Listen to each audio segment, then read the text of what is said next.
Hello and welcome back to Subnautica. So I thought to do something a little bit different today. Thought I would give you a very quick base tour of my build here in Subnautica. If I can remember how to stand up. There we go, E. Okay, so this is the main room, the main crafting area and compartment. I'll just put the UI back on so I can see where I'm looking. We've got the fabricator, we've got first aid, we've got a cupboard here full of food, fresh peepers, cured peepers, some water. We've got a battery charger and we have the power cell charger. I had to move this, it was round here but it was sticking out, so I've moved it round the corner. Plenty of storage, aluminium oxide crystals, we've got some lithium, we've got some lead, quartz, plenty of copper, uranite, salt, lots of goodies. That used to be full, but because I've just made all these changes to the base, I've used up quite a bit of titanium. In here we have more goodies. I need to sort these out into some logical kind of collection really, but for now everything's everywhere, so a bit tricky. We've got some magnesium, some silver ore, lithium there, magnetite. Got a good selection of goodies. And this is all the sort of organic stuff. We've got some silicon rubber, some fibre mesh, crashfish powder, which they've now renamed to cave sulphur. We've got a cap that we found on the Aurora, which was quite funny.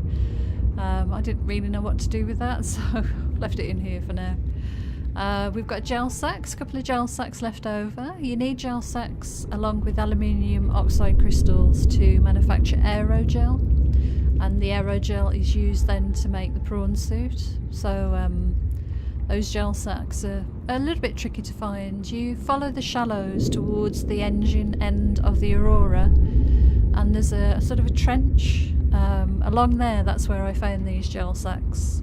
They are also in like caves and that sort of environment, so you can find them elsewhere, but that's where I found mine. A couple of different types of coral, some stalk teeth. In here we've got a couple of high capacity tanks. Now I'm using at the moment lightweight high capacity tanks. I made these beforehand before I realised there was a recipe for the lightweight ones, so they're in there as a backup. Swim charge fins, these charge your handheld tools while you swim. Stasis rifle, haven't really used that yet. Sea glide, loads of power cells and batteries, and we've even got a Cyclops engine efficiency module in there too that I found. Spare fins, some radiation stuff, grav sphere, but I now use the propulsion cannon for fishing. I find it a lot easier. Camera drone is from the scanner room, which we'll go and have a look at in a moment. I've got a couple of iron crystals from the alien base, and some purple artifacts and some spare tools. These came about because I couldn't work out initially how to reload the batteries. Silly me. Anyway, okay, we'll take you through and have a look at the rest of the base. We've got Natural Selection 2 poster from the Aurora, and we've got Prawn Suit Mark 3, I think that one is. This is the interior grow bed room. We've got Chinese potatoes, marble melons. We may as well, we might pick one of these now. We may as well eat one of these. There we go, get our health all the way back up. So Chinese potatoes and marble melons, if you're not sure or not aware of where to get those, they're from the floating islands. But yeah, that's a good stock of ready food. We've got windows on all sides. I don't think you need windows for these to grow, but it does look nice in here. I might put another 2 if I can get enough quartz. So we'll do downstairs first and then I'll take you upstairs. We've got the modification station that allows you to build and upgrade your kit and upgrade the sea moth to a certain level. There's something else in the moon pool which gives you a greater depth of modification. That way is through to the scanner, but I'll just show you in here quickly. Finally built a bed. You can sleep in there and it restores some of your health and vitals. Empty lockers at the moment, but I've got a couple of lockers in here and windows. It's looking nice. Nice glass tube here so we can see everything around us. Prawn suit. I'll take you in and show you that one in a few minutes, but that's where I'm parking it right now. In here we have the observatory. And it's lovely. I was quite keen to build this. It took me quite a while to get my act together and work out how to actually get this to fit correctly on the foundations. I'm quite glad I did it. It's turned out really well. It's a nice spot to view the ocean. These foundations I think are too high. The stilts don't reach to the ground, so they're kind of floating there at the moment, but I'm hoping it will still give the base some stability. Got an exit to outside. We've got lots of plenty of windows to get the natural daylight in. Natural selection 2 poster here. This is the scanner room where you can scan for all the local items that you can go and grab, and we can look at an exterior camera from there. And this is the topography of the local area, and the scanned, whatever you pick to scan there appears as a dot on here, so it gives you an idea of where to go. And if you look here, I've got a scanner head-up display chip, and this actually then displays these icons that appear on the map on my head-up display, so I can target them around the world. We've got a fabricator here to create scanner room items, and then this is where you actually put the items that you've created to upgrade the range of the scanner room and the speed that it generates the scan, or generates the scan will do. I think you know what I mean by that. So that's downstairs. Right, upstairs we've got another exit out that way, and this is the bioreactor. Now I did have this downstairs and it wasn't giving me as much capacity as this is now. Now I'm wondering if it's because I've moved it up here. Maybe it needs to be closer to the surface to get some sunlight, I'm not sure.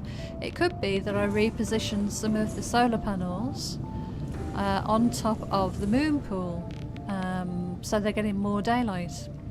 But either way, I'm getting many more power units, more bang for my buck now.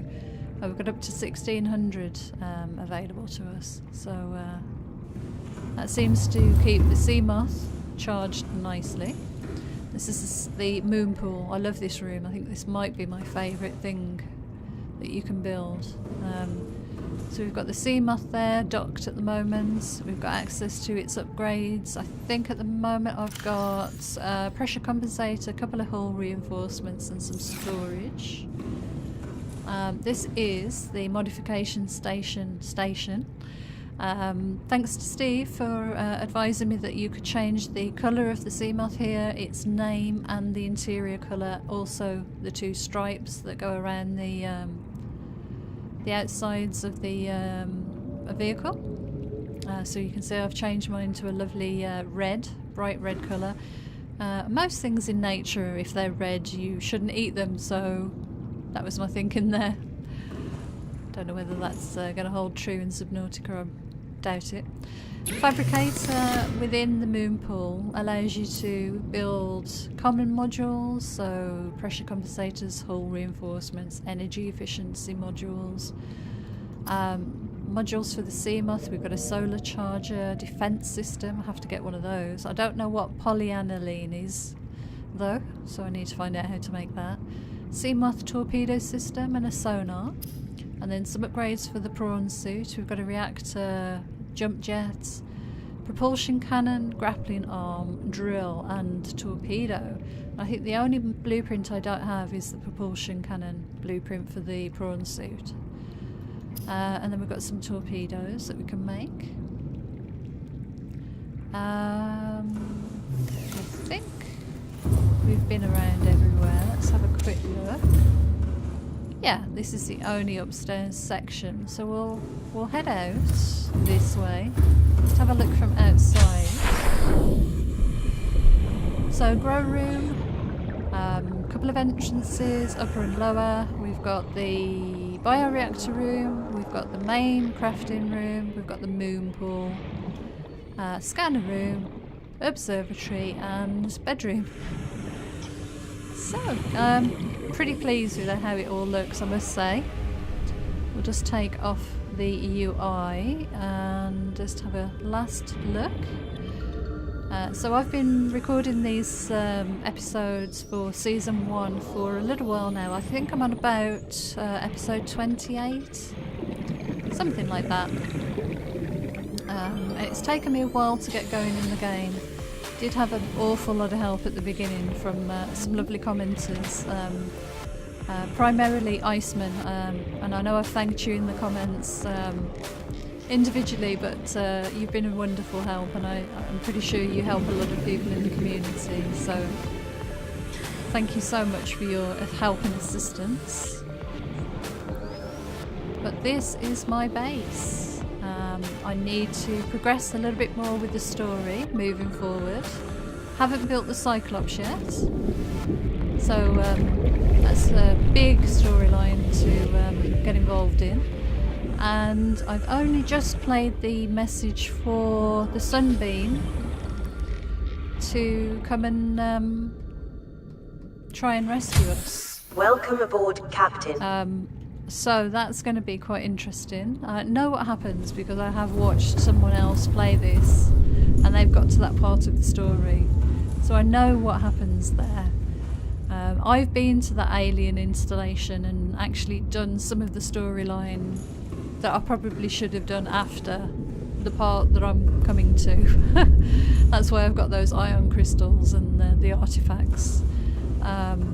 But yeah, that's the next storyline that I need to get through. But I understand there's still an awful lot left to do in the game. A lot left to build and explore. So that's my quick look at my humble Subnautica base. Hope you enjoyed that one. Just a quick 15 minutes video. And yeah, so the next time you see... I think I'm going to put the episode up that was recorded before this was actually released, so I'll try not to get them out of order. But if you think the build looks a bit different in that episode, it was because it was recorded before this short base tour, and I did move a few things around and change some stuff because I wasn't happy with it.